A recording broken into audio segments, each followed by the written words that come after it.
In 1983, the University of Miami began the greatest dynasty in college football history.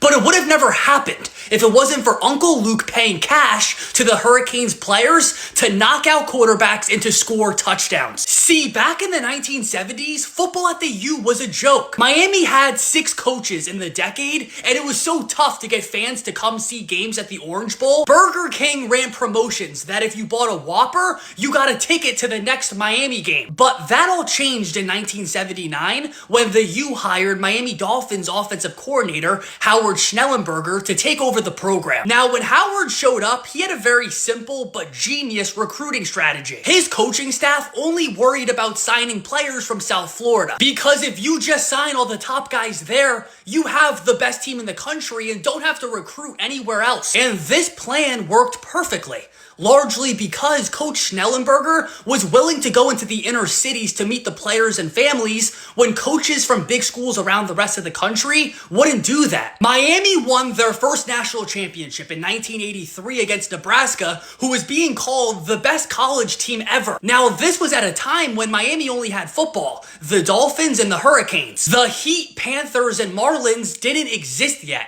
So when Miami went on to win 3 more titles in 87, 89, and 91, they were the biggest thing in the city. However, during that era, everyone was making money besides the players. Applications to the U was at an all-time high, and they were selling out every stadium. But all the players were able to get from the university was $30 every weekend to feed themselves. So that's where Luther Campbell, known as Uncle Luke, came in. Uncle Luke, the rap sensation from 2 Live Crew, was the biggest Miami Hurricanes football fan. And he just wanted to look out for the Canes players who grew up in Miami just like him. So according to the players, he had a pay for big play reward system. Get a sack, get paid $100. Score a big touchdown, maybe $500. Be the defensive player that had the biggest hit, maybe even took out the quarterback. Well, that could get you over $1,000. And former Miami players, as they went to the NFL, would also contribute to this. But there was just one rule. Miami had to win.